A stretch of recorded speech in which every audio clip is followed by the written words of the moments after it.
ya kita semua. Kalau saya menyingkatnya menjadi Sumbawa Gera, Pak. Sumbawa Gera, oh. Iya. Ya Gera itu Gerape gitu kan, Ya. Pak. Terus kemudian ahli apapun sih sebenarnya. Iya. Kita di kampus UTS ini bisa dibilang ada dari UTS. Rektor Ya. dari UTS Provinsi, ke provinsi, Ke Pak. provinsi. Pak Kadis, ya. Iya. Provinsi. Iya. Dan sekarang alhamdulillah ternyata itu bisa jadi inovasi boosternya NTB.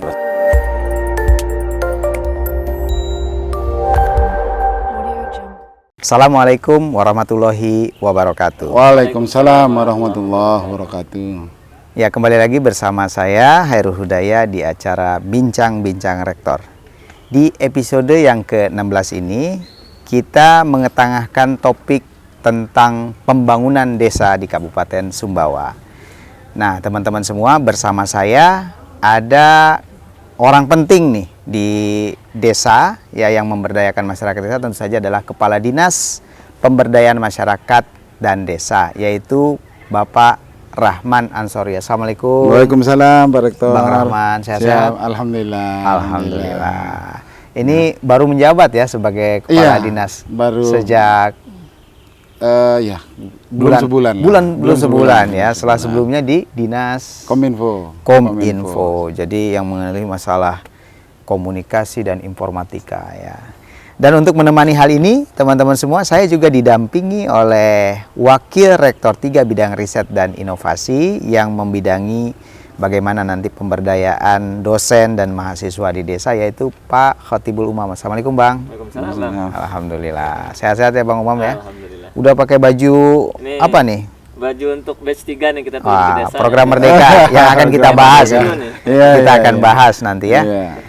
Oke, teman-teman semua, ini menarik sekali ya tentang masalah desa ini, karena kita tahu di Sumbawa ini punya 157 desa dan juga kategorinya bervariasi ya. Ada yang berkembang, ada yang maju, ada yang mungkin agak tertinggal. Nah, nanti kita ingin bahas lebih lanjut. Tapi sebelumnya saya ingin kenalan dulu lebih jauh nih dengan narasumber kita, Pak Ansori. Pak Ansori, Siap. Bapak mungkin bisa ceritakan pada kita background pendidikan Bapak gitu. Kemudian sebelum-sebelumnya nih, sebelum jadi kepala dinas, mungkin Bapak bisa cerita apa yang Bapak lakukan. Monggo Pak, silakan. Siap. Terima kasih Pak Rektor, Pak Warek. Ya, wah saya tadi surprise juga Pak. Ketika di WA sama beliau. Ya. Walaupun selama ini terbiasa, wah kebincang rektor, wah ini saya perlu ada persiapan apa gitu seperti itu. Karena saya masih murid baru Pak Rektor. Oh, selalu merendah beliau. Ya, di pemberdayaan masyarakat gitu kan. Masyarakat ya. Ya alhamdulillah saya alumni STPDN sebenarnya. Dari STPDN. Siap. Ikatan Dinas tuh ya. Ikatan Dinas. Masuk tahun berapa itu Pak Ansori? 92 sampai 95. 92 sampai 95 dan masih waktu itu masih D3 Pak. Oh iya, betul. Masih D3 Pak Rektor. Sehingga ketika saya penempatan di Sumbawa, sebenarnya kalau saya rewin lagi ke belakang, saya bukan orang baru di PMD. Iya. Karena penempatan pertama kali saya di Sumbawa itu di kantor Bangdes. Oh. Kantor Pembangunan Masyarakat Cikal Desa dulu. bakal Cikal bakalnya yang dari tadi, DPMD. Ya. Jadi penempatan dari kementerian itu di situ. Kemudian setelah sekian lama kemudian saya belajar lagi ke LAN, Lembaga Administrasi Negara ya. Untuk saya, ambil S1-nya. S1-nya ya. Saya ambil administrasi pembangunan dan alhamdulillah tahun 2017 kemarin dapat beasiswa Bappenas. Oh. Ambil S2 di UI. Di UI untuk program program pasca sarjana ekonomi. Program jadi gelarnya MSE, Magister Sains Ekonomi. Agak nyamar-nyamar dikit lah. Luar biasa. Terus kemudian sebelumnya menjabat sebagai kepala dinas. Sebelum itu mungkin karirnya di mana lagi? Alhamdulillah selama ini saya juga di lapangan sudah Pak. Pak Rektor, Pak Warek, kami sudah pernah pernah jadi seklur juga. Itu pelanggan pertama ya. Jadi berjenjang terus sampai dengan masuk ke eselon 2 ya. Iya. Kemudian sampai pernah jadi camat juga. Pernah jadi camat di wilayah mana Pak? Lunyuk saya pernah jadi Lunyuk. 2 tahun aja lah Pak Rektor. Iya. 2 tahun aja. Luar biasa. Sekarang Pak Iwan Sofyan ya yang di sana ya. Oh ya, itu salah satu camat yang kreatif juga. Kreatif juga beliau. Kreatif juga lah Pak Iwan. Ya, menarik sekali Iya. jalan jenjang karir dari Pak Kadis ini ya, teman-teman semua. Nah, sekarang saya ingin membedah lebih banyak nih, kira-kira seperti apa sih sebenarnya kondisi pemberdayaan masyarakat desa kita di Kabupaten Sumbawa ini, Pak Kadis? Iya. Terima kasih Pak Rektor, Bang Hairul, Bang Khotibul Umam. Ya. Umam aja ya. Saya agak kagok juga maksudnya. Iya, iya. Ya, padahal sering kesini juga. Iya, iya. Ya. Alhamdulillah saya mendapatkan estafet dari Pak Varian yang hari Iya. ini menjadi asisten itu dengan kondisi yang sudah running lah sebenarnya Pak Rektor. Ya, pasti dengan beberapa program pemberdayaan yang sudah berjalan selama ini. Ya.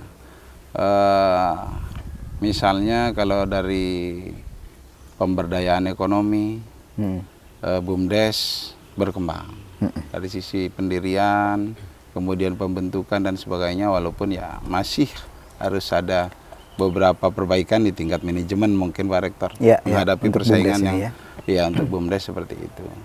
Dan ini akan membangun image desa juga BUMDes ini seperti itu. Sedangkan kemudian pemerintah desa pun saat ini juga dengan programnya Pak Jokowi di periode kedua ini juga harus tetap berupaya untuk menjaga ritmenya dan harus mentransformasi. Betul. Iya, mentransformasi dengan program transformasi digital itu sampai ke tingkat bawah.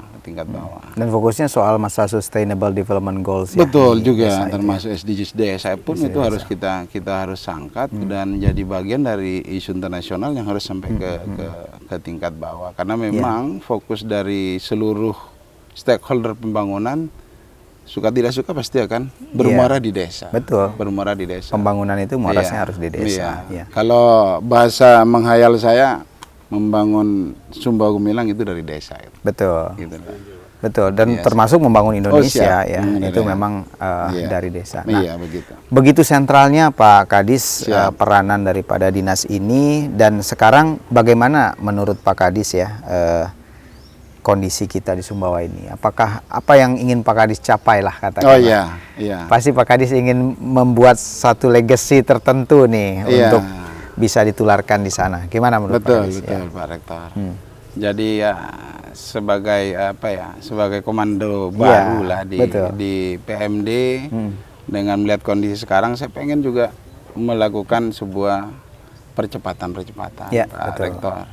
Selama ini alhamdulillah kerjasama dengan UTS misalnya melalui beberapa program kampus merdekanya ke desa, dan desa kemudian dilakukan pembimbingan misalnya sebenarnya ini oleh UTS dengan program-programnya ini cukup membuat untuk kita bisa lebih cepat dalam mengakselerasi pemerintahan dan bangunan di desa. Betul. Ya, oleh karena itu dengan kondisi yang ada misalnya Pak Rektor, kita bisa pahami kondisi tidak sama semuanya. Betul. Tidak sama antar desa. Kalau kita mau ke pola-pola transformasi hari ini ya kita harus effortnya harus tinggi, karena tidak semua desa juga satu misalnya sarana prasarananya enggak lengkap, enggak sama. Kalau kita mau transformasi digital di desa, kalau dia ada sinyal mungkin enak. Programnya bagus tapi sinyalnya nggak ada juga susah gitu. Tapi paling tidak apa yang sudah dilakukan pendampingan oleh UTS bisa membuka wawasan bagi teman desa bahwa teknologi bisa mempush ini, bisa mendrive pemerintahan lebih transparan, lebih terbuka, dan pemberdayaan itu akan lebih enak karena masyarakat bisa langsung berinteraksi dengan pemerintah secara langsung. Nah, teman-teman udah dibuka tadi langsung katanya, ternyata memang ya kolaborasi antara perguruan tinggi dan pemerintah ini dipandang satu solusi sebenarnya untuk mengakselerasi tadi pembangunan yang ada di desa. Nah, untuk itu teman-teman semua, saya ingin menyambut dari beliau tadi katanya ada kerjasama antara dinas dan desa. Nah, kalau di kampus ini ada yang bidang menggawangi, yaitu Pak Warek. Nah, saya bisa diskusi dengan Pak Warek ini. Nah, Pak Warek, ini kan tadi dikatakan oleh Pak Kadis bahwa memang kita punya satu program flagship lah antara kita dengan Sumbawa. Mungkin Pak Warek bisa dijelaskan ke netizen bincang-bincang rektor ini kira-kira sebenarnya programnya apa sih sebenarnya? Apa latar belakangnya? Kenapa kita bisa punya kerjasama yang kemudian sudah berlangsung berapa lama gitu ya? Baik. Oke, silakan Pak Warek. Oke, terima kasih Pak Rektor. Ini suatu kehormatan nih bisa langsung ngobrol sama Pak Rektor dan Pak Kadis ini terutama nih. Ya. Kalau dulu kita sering sama Pak Varian, Pak Rektor ya. Nah, jadi terkait dengan program kami sekarang nih Pak Kadis, namanya memang program Merdeka Flagship semacam seperti itu. Program Merdeka ini kepanjangannya adalah membangun desa untuk kesejahteraan masyarakat. Ya. Jadi orientasinya adalah ke ekonomi, kemudian bagaimana kita dengan program dari teman-teman kampus itu bisa meningkatkan taraf hidup masyarakat. Nah, karena sebenarnya muaranya semuanya pasti ke ekonomi ujung-ujungnya ya. Nah, ini muncul memang di awal tahun 2020 itu ada kebijakan dari Kemendikbud waktu itu Mas Menteri terkait dengan Merdeka Belajar Kampus Merdeka. Dan kita karena sudah pengalaman melakukan kuliah kerja nyata dulunya di desa, jadi kita sambut nih Kampus Merdeka ini dengan program apa yang bisa kita ini. Karena salah satu pilihannya adalah proyek desa waktu itu. Dan karena kita sudah pengalaman di situ, ya sudah kita modifikasi kuliah kerja nyata kita dengan rekognisi mata kuliah begitu Pak Rektor waktu itu Pak Rektor ya. Jadi kita sudah diskusi dengan stakeholder kita waktu itu, dengan teman-teman di Dewan, dengan DPMD, Bapeda waktu itu. Kita cari pola yang bersama-sama gimana sih model yang paling pas. Jadi meskipun kami sebagai leading, kami juga perlu masukan dari teman-teman stakeholder waktu itu Pak Rektor ya. Betul. Kita dari diskusi di warung kopi gitu ya, di Ruakawa waktu itu sampai kemudian kita launchingkan di UTS di bawah pohon asam. Jadi semacam monumental sekali waktu itu. Betul-betul orang desa ya. Nah, jadi ini penting karena mahasiswa ini selama ini kalau ke desa cuman KKN aja yang dinilai, itu kan nggak fair dengan mahasiswa. Apalagi semangat Mas Menteri adalah mahasiswa bisa fleksibel dalam belajar gitu ya. Jadi tidak hanya di kampus tapi juga bisa di masyarakat. Maka kemudian program Merdeka ini mereka bisa sekaligus untuk kuliah di sana, belajar sama masyarakat. Ilmu di kampus diterapkan di masyarakat. Nah, gitu modelnya. Menarik sekali perbincangan sore hari di kampus UTS ini. Bang, jadi ini adalah taman Kampus Olat Maras. Sebelah kanan kita ini ada bukit di sana ya. Di belakang saya ini adalah Bukit Olat Maras katanya. Bukit kebahagiaan kalau bahasa lokal. Pak Warek, menarik tadi, berarti memang ini hasil pembicaraan yang mendalam dari stakeholders, bukan hanya universitas, tapi Pak Warek juga melibatkan banyak, termasuk DPMD yang menjadi leading juga, dan juga pemerintah desa. Nah, Pak Warek, selain itu berarti programnya apa saja itu yang dilakukan itu? Jadi ini kita sudah jalan sekarang ini mau jalan ke yang batch 3. Jadi sudah batch 1 di sekitar bulan September 2020. Kemudian kemarin batch 2-nya di bulan April 2021. Dan sekarang insya Allah Oktober, November sampai Desember kita batch 3. Nah, program besar yang kita angkat tuh ada 5. Jadi 1 itu adalah OVOP, One Village One Product. Nah, ini penting sekali karena desa ini punya potensi yang berbeda-beda. Maka kita perlu ada produk unggulan setiap desa. Nah, OVOP inilah kemudian sebenarnya ini mencetuskan di DPMD juga waktu itu. Sama dari Dinas Perindustrian waktu itu ya. Harus ada nih produk lokal dari desa. UTS bisa bantu. Nah, dari kemasannya, dari marketingnya, nanti distribusi ya.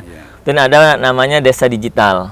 Desa digital ini semangatnya adalah karena era sekarang ini digitalisasi. Pas banget dengan beliau nih. Apalagi beliau backgroundnya sempat di kementerian ini dulu, Dinas Kominfo. Urusan sinyal menyinyal Pak ya. Kemudian ada namanya Desa Rapi Administrasi. Ini backgroundnya karena memang kebutuhan pandemi Pak ya, masa pandemi, masyarakat harus ngurus ke kantor desa dan kita menghindari yang namanya kontak. Bagaimana caranya? Udah kita bikin Rapi Administrasi dengan model digital juga. Jadi perapian data masyarakat, adminduk begitu, Rektor. Nah, jadi ini rapi dan masyarakat tidak perlu takut ada pandemi gitu waktu itu ya. Jadi harapan kita itu lebih efisien. Yang berikutnya ada desa budaya. Nah, jadi desa budaya ini desa itu kan pasti ada potensi macam-macam. Ada desa yang memang punya potensi budaya, contoh foto misalnya. Nah, kita angkat itu. Yang sudah tidur lama budayanya kita angkat lagi. Nah, harapan kita begitu. Sama satu lagi desa wisata. Nah, ini saya kira program besar kalau desa wisata ini semua, kemudian dinas pariwisata terutama itu desa wisata ini perlu untuk kita angkat. Makanya desa wisata ini juga Sumbawa punya banyak potensi wisatanya, kita angkat dari desa. Jadi sebenarnya semangat kita sama, kita membangun Indonesia itu dari desa.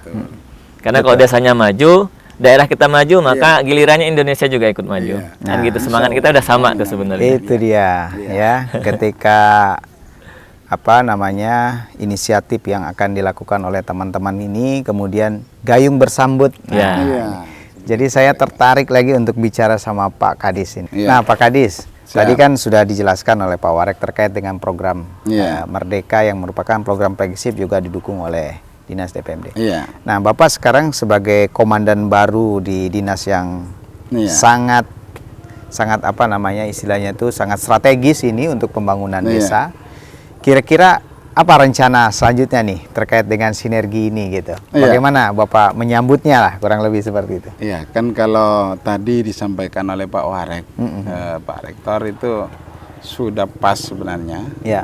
Cuma kita sinergikan saja Pak Warek, karena hari ini juga Kementerian Desa menelurkan tentang Smart Village. Smart Village. Itu konsep-konsep baru tuh. Desa cerdas. Iya, desa cerdas dan baru digulirkan tahun ini. Dan alhamdulillah Sumbawa itu dapat jatah 10 desa dan kemudian hari ini kita memang harus menyiapkan dokumennya sehingga desa ini betul-betul seperti disampaikan oleh Pak Warek muncullah kekhasannya. Kekhasannya. Walaupun memang kita tetap mengacu kalau di Smart Village Pak Rektor itu 6 dimensi itu harus kita jalan bersama. Seperti tadi disampaikan misalnya smart government. Seperti tadi seperti pelayanan publik akan ditingkatkan. Kemudian ada smart branding. Smart branding bisa menjadi desa wisata, desa budaya, gitu loh. Kemudian ada smart ekonomi, one village, one product, itu masuk di situ kan seperti itu. Kemudian ada smart people, berarti pendidikan. Kesehatan. Kemudian ada smart environment, artinya lingkungan kita memang harus, artinya sampah, tidak ada ramah lingkungan. Terus ada dimensi smart mobility juga. Smart mobility. Nah, ini mungkin Pak Rektor nanti yang semuanya sudah masuk yang disampaikan oleh Pak Warek tadi, 5 yang digenjot di desa.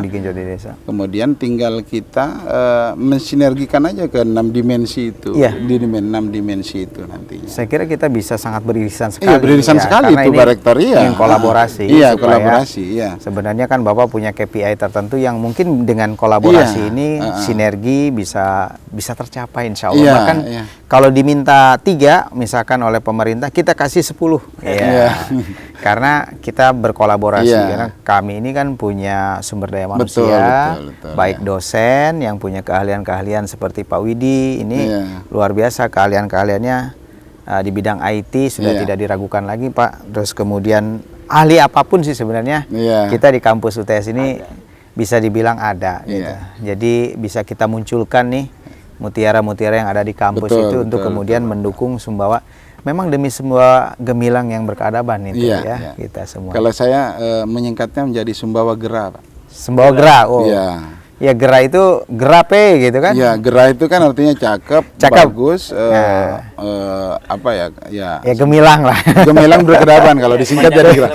Gera ya, Gera itu. Oh, ini istilah bagus ini, gemilang berkeadaban. Gerape. Gera ya, kan Gera itu kan cakep.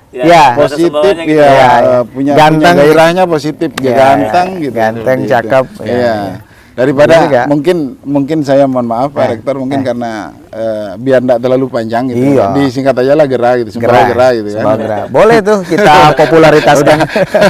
Tapi Sumbawa Gera. Ini belum lapor dan jangan-jangan dimarah lagi. Ini kan bagian marketing kita ya untuk supaya tetap memberikan kontribusi buat masyarakat sebenarnya. Jadi kita membangun desa Gera berarti Pak Rektor. Desa Gera. Iya, desa Gera gitu kan. Nah, kemudian Pak, desa itu kan sebenarnya punya anggaran. Yang itu mekanismenya kan memang langsung dari pusat langsung ke desa langsung, Nah, bagaimana sekarang menurut Bapak kita mengoptimalkan pendanaan di desa. Kadang sering jadi masalah tuh Pak ya, dengan penduduk sekitar juga gitu.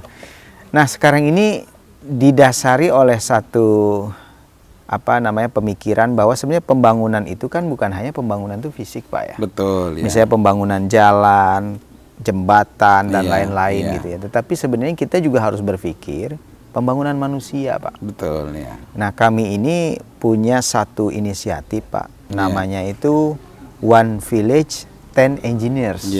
Jadi OVTE, satu desa 10 insinyur. Jadi kampus memberikan beasiswa setengahnya 50%, 50% dari desa. Nanti ini akan seperti programnya STPDN saat itu. Kalau STPDN kita kan ikatan dinas ke sana, kemudian setelah selesai dia harus kembali lagi Pak Kadis. Nah maksud saya begini, sekarang ini dengan program One Village 10 Engineers itu, pemikirannya adalah bahwa desa itu sebenarnya bisa maju kalau SDM-nya bagus. Dan SDM yang membangun itu, pemikiran dasarnya adalah SDM yang mengerti tentang teknologi, tentang teknik, tentang keilmuan teknik gitu ya. Nah makanya kalau misalkan desanya kurang bagus, misalnya penataan ruang wilayah dan sebagainya, butuh teknik sipil. Jadi nanti dari desa kemudian dia menyekolahkan ke UTS, setelah 4 tahun mereka harus kembali lagi ke sana. Nah saya pengen dapat tanggapan dari Pak Kadis terkait dengan pengembangan SDM. Jadi dana desa itu bukan hanya harusnya misalnya diberikan kepada infrastruktur, tetapi juga harus sekarang mulai dipikirkan bagaimana menyiapkan SDM-SDM yang kemudian desa itu punya potensi yang sangat besar, itu kemudian dengan ilmu, maka mereka bisa mengembangkan. Gimana menurut Pak Kadis? Itu tawaran yang menarik sekali Pak Dokter. Sebenarnya Pak Rektor, itu available sebenarnya bisa diterapkan kalau itu memang menjadi salah satu diprogramkan di desanya. Makanya kita misalnya beberapa hal yang disampaikan oleh Pak Rektor tadi itu memungkinkan kalau kemudian kita sampaikan ke desanya masing-masing. Kalau terkait dengan alokasi, memang proporsionalnya sudah dibagi dari sana. Jadi kalau SDM pun itu juga digarap oleh peningkatan kapasiti kapasiti di desa itu melalui memang program-program yang reguler sebenarnya, misalnya melalui satu desa, satu bidan, satu perawat, itu dibiayai oleh desa. Kemudian posyandu, kader-kadernya semuanya. Jadi artinya itu juga menyisir kepada peningkatan SDM, posyandu, kemudian dan yang lainnya itu desa juga yang mengalokasikan untuk. Jadi memang ada porsi tetap untuk SDM misalnya itu seperti itu. Jadi memang tidak bisa dilepaskan antara SDM dengan fisik gitu loh. Sepakat. Jadi enggak semuanya Pak Dokter, enggak semuanya fisik lah. Enggak boleh, tetap harus ada bekasnya yang bisa dilihat gitu ya. Apalagi kalau masuk ke smart people ya pastilah. Kalau di dimensi smart people di desa cerdas ya pasti harus SDM yang menjadi ini. Kalau di UTS bukan smart people tapi happy people katanya. Happy people. Oke, Pak Kadis menarik. Saya jadi tertarik lagi sama Pak Warek nih untuk membreakdown program Merdeka. Nah, Pak Warek tadi setelah dijelaskan bahwa memang Pak Kadis juga punya perhatian yang sama dengan kita terkait dengan pengembangan SDM. Pak Warek, mungkin saya tanya sekarang soal statistik nih. Kan udah 1,5 tahun. Nah, berapa produk yang sudah dihasilkan? Terus berapa banyak mahasiswa yang kemudian sudah di desa dan berapa desa yang sudah di cover gitu, dan rencana ke depan bagaimana? Nah, silakan Pak Warek. Jadi ini bicara statistik harus ngitung saya. Saya langsung mikir nih Pak Rektornya ada berapa nih ya. Silakan. Jadi pengalaman kita di desa setelah 2 gelombang gitu ya, 2 batch begitu. Dari satu desa itu rata-rata kita menghasilkan kurang lebih 2-3 produk Pak Rektor. Jadi sejauh ini dari 2 pelaksanaan program Merdeka ada sekitar 48 desa yang sudah kita garap dan produknya ada 154 produk berasal dari desa. Sudah di list itu ya? Iya, sudah ada listnya, bahkan kita ada katalognya. Ada katalog? Nanti kapan-kapan saya main ke kantornya Pak Kadis saya kasih. Harus oleh-oleh. Ini nggak saya siapkan dari ini. Tapi nanti kemudian bisa ya produk-produk itu dipesan di desa itu ya? Bisa. Jadi ada katalognya yang memang print out gitu ya, kita print. Ada juga namanya aplikasi. Jadi aplikasi Marasmart kayak semacam Shopee begitu. Nah, jadi Produk-produk ya. orang kalau mau lihat produk-produk dari desa, tinggal buka aplikasi itu, nanti mereka bisa pesan. Oh iya. Nah, jadi harapannya masuk desa juga harus gercep gitu loh. Ketika ada pesanan ya harus segera dipenuhi begitu. Jadi ada itu, kemudian total mahasiswa yang sudah ikut gitu ya, kurang lebih ada 745 mahasiswa. Karena sekali kita running di desa itu kurang lebih ada 400-an mahasiswa. Kurang lebih 800-an, Pak Rektor. 800 mahasiswa dengan tadi 154 produk. Dan kita sudah ada platformnya tadi, platform digitalnya, masyarakat bisa beli di situ. Ada katalognya. Jadi semacam ketika ada yang datang ke UTS kita kasih ini mau pesan apa nih gitu ya, langsung di order di aplikasi. Tapi memang namanya aplikasi kita perlu optimalisasi terus Pak Kadis. Makanya ini sinergi kita dengan DPMD, Pak Rektor ya, dengan nanti dinas-dinas terkait. Kita up lagi tuh aplikasi tadi. Sehingga produk-produk yang sudah dihasilkan oleh mahasiswa di desa Tadi itu jumlah mahasiswanya berapa? Mohon maaf tadi Pak Umar. 800-an Pak Rektor. 800 yang sudah di desa yang sudah mengikuti ya. Mengikuti desa dan direkognisi mata Direkognisi kuliahnya mata di kuliahnya. kampus. Ya. Terus kemudian juga dan dia bisa direkognisi. Ya, Jadi jadi 20 SKS, Pak Kadis. 20 SKS. Jadi mereka tidak perlu kuliah lagi di kelas gitu istilahnya, di lapangan langsung Pak Kadis. Dan juga perlu diingat ini program flagship sehingga Pak Kadis pun sebenarnya ini adalah bisa jadi KPI-nya Sumbawa gitu ya. Mungkin Mas Umam juga cerita terkait dengan bagaimana kita memberikan kontribusi kepada daerah terkait dengan inovasi. Betul. Nah, jadi pasca pelaksanaan kemarin kita setelah running di dua gelombang tadi, ternyata banyak sekali inovasi maupun produk yang kita hasilkan. Dan kebetulan kita kan sekarang lagi masa pengukuran kinerja inovasi daerah. Indeks inovasi daerah NTB maupun kabupaten sebetulnya. Seluruh Indonesia. Kemarin dari Bapeda datang ke kita, gitu ya, minta kerjasama lah begitu. Kita saling mengisi begitu ya. Jadi mereka cerita 2020 indeks inovasi NTB itu nomor 2 Pak, dari bawah tapi. Dari 34 provinsi kita dari bawah, tapi dari bawah. Iya, karena kita ada inovasi sebetulnya, tapi mereka mungkin belum tahu ada kampus kali ya. Mungkin ada inovasi tapi tidak diinput datanya. Nah, 2021 ini mungkin sempat ada event dan kita sempat ngobrol dan mereka kemudian ke UTS. Bisa nggak kita kerjasama nih, inovasi apa yang dari masyarakat maupun dari kampus yang bisa membantu peningkatan inovasi daerah. Dan kemudian? Nah, kemarin tanggal 17 September itu sudah berakhir. Kita kita masukkan kurang lebih ada 14 inovasi waktu itu dari UTS, dari UTS ke provinsi, Pak Kadis ya, provinsi. Dan sekarang alhamdulillah ternyata itu bisa jadi inovasi boosternya NTB. Sekarang posisi kita di posisi kedua dari atas sekarang. Luar biasa. Ya. Tentunya pencapaian ini kan ya dari kampus ya sama-sama lah kita dari masyarakat, dari teman-teman Bapeda. Tapi ini masih di NTB. Kita perlu juga daerah kita nih gimana inovasinya. Kita perlu nih ya. Biar menjadi daerah yang inovatif juga. Iya, betul. Jadi kalau NTB sudah nomor 2 nih inovasinya, maka Sumbawa pun harus bisa jadi daerah inovatif. Nah, kita belum ada informasi dari Pemda gitu ya. Kita termasuk kategori provinsi kabupaten yang inovatif atau tidak kita belum tahu. Karena yang jelas kami punya inovasinya. Kapanpun diminta untuk kita isi sama-sama, kita siap. Dan saya yakin itu bisa mengupgrade inovasi kita, inovasi kabupatennya.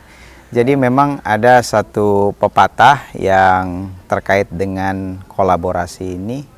Ya, pepatah lama, if you want to go fast, go alone. But if you want to go far, go together. Jadi kalau kita mau lari cepat sendiri aja. Tapi kalau kita mau larinya itu bukan cepat tapi jauh, tapi larilah bersama-sama. Mantap. Itu saya kira Pak Kadis sebagai penutup daripada bincang-bincang rektor kita kali ini. Terima kasih atas kehadiran Pak Kadis tadi memberikan insight yang luar biasa. Kita kembali lagi bersama bincang-bincang rektor di episode selanjutnya. Wassalamualaikum warahmatullahi wabarakatuh. Waalaikumsalam warahmatullahi wabarakatuh.